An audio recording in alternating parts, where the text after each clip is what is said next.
Hey folks, I'm totally not named Dan, though you can call me that if you want, and today we're going to take a bit of a look at the different card types of UniVersus and the My Hero Academia card game. So, in UniVersus there are 7 different card types, but 2 of those card types are rather older ones that you won't see in My Hero Academia. So first off, we're going to have a look at those, and we're going to start with the 3 types that were covered in our recent demo game. First off, we have the purple cards. These are your character cards. They're the most important cards, but also the least important cards. Because at the beginning of the game, you search your deck for one and you put it into play, and you start with that in your stage, and it gives you your hand size, your health, the resource symbols for when you're building the deck, and a whole bunch of abilities that you can use throughout. However, if you get a second one, while you can theoretically play it, it will, in most cases, be useless unless you're using it as a block. So, the first character card you find, excellent, the most important card in your deck. The second one, unless you're playing somebody like Mount Lady, not going to be of much use to you. And yeah, their abilities can be used from your stage, and nowhere else unless they specifically say so on the card. That's characters, the purple cards. Then we have the second card you're likely to see in a game, the Foundation, the grey cards. These usually have a high check number in the bottom, and a relatively low difficulty up top. And again, unless otherwise specified, their abilities can be used from your stage. They will go there at end of turn when they clear from your card pool if you've played them as a form. Basically your standard action of playing a card. If you've played them as a block, however, they will not. The other thing about these, and also your character, is that you can commit them to past checks.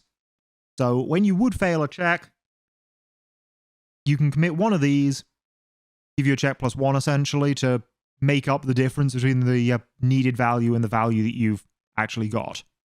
And if you need to commit more than one, you can. Your character can be committed as if it was a foundation for costs and for passing checks like that, but not for any other reason. Then the third one that we've seen already, these are how you win the game typically. These are attacks, your orange cards. Attacks have a speed and zone here, and a damage down here. The speed is how difficult they are to block. The zone is what zone you ideally want to block them with. And the damage is, of course, how much they'll reduce your opponent's health by if they're unblocked. They tend to have higher difficulties, lower checks, and their abilities, unlike the previous 2 card types, can be played in the card pool when they're the active attack. They cannot be played in your stage, and usually won't go to your stage.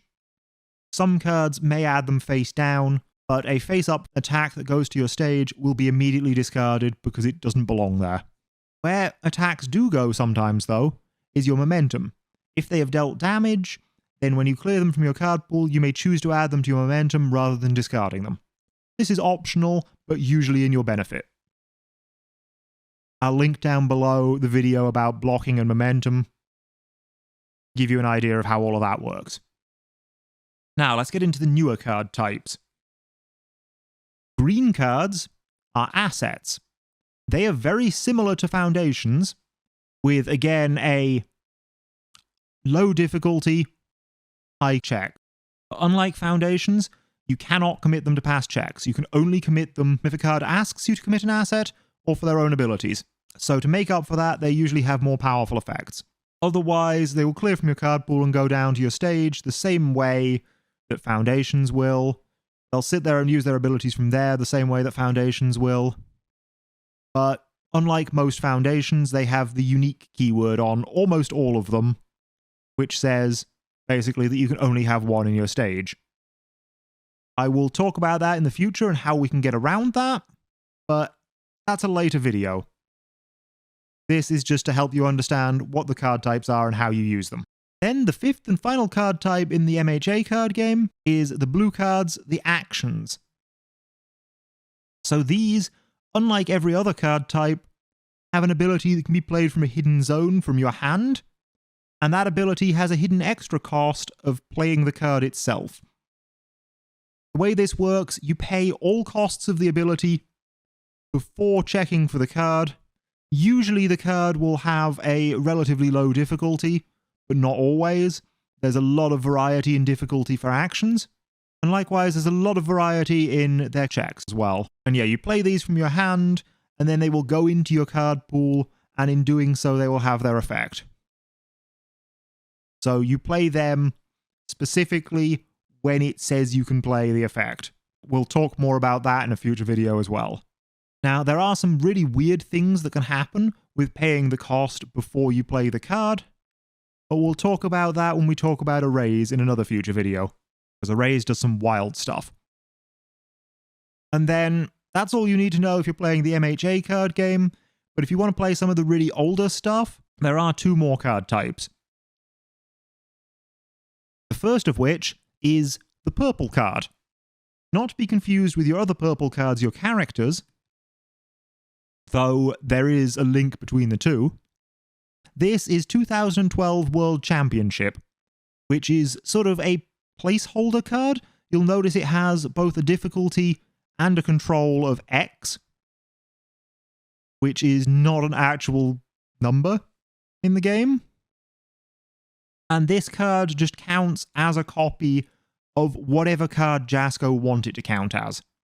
This was introduced to the game to basically act as duplicates of cards that had been printed under earlier companies that Jasko didn't have the rights to anymore, so that those cards would still be usable, still be playable, so that they could mix up the meta by returning old characters to the game.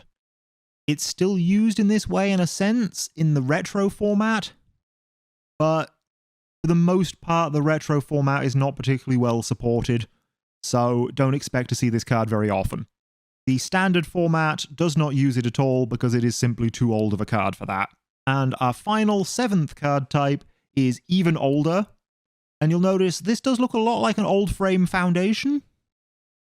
It's got a 2 difficulty up here, a 5 check down here, and it's a grey card, but you'll also notice there's this strip of blue at the bottom, because if we flip it upside down, that actually has the text and difficulty for a completely different card. This is what's known as a split card. They don't print these anymore. They haven't printed these in a very long time. Jasko, the current owners of UniVersus, have never printed these. And they've owned the game for a good 10 plus years at this point. I personally really like these cards, but I can also see exactly why they don't touch them anymore. Because while this one is a relatively okay Foundation and Action hybrid, a lot of them were Foundation and Attack hybrids. And because the values are so different on those, you ended up with Foundations with 3 checks, which were terrible, and Attacks with 5 checks, which were insanely good. I imagine if you never had to run a 3 check in your deck, and everything in your deck checked 5 or above. That is the sort of chaos that existed in the really early days of UniVersus, back when it was still referred to as the Universal Fighting System. That is why they don't print split cards anymore, and, you know, it's understandable. But I figured I'd talk about them because they're a card type I love, a card type that I think still has some interesting design space if it does ever come back, and just something that it's worth being aware of because it's a cool part of the game's history. The main 5 are still all you really need to know, and I will catch you again in another video in the not too distant future. See you then, everyone. Bye.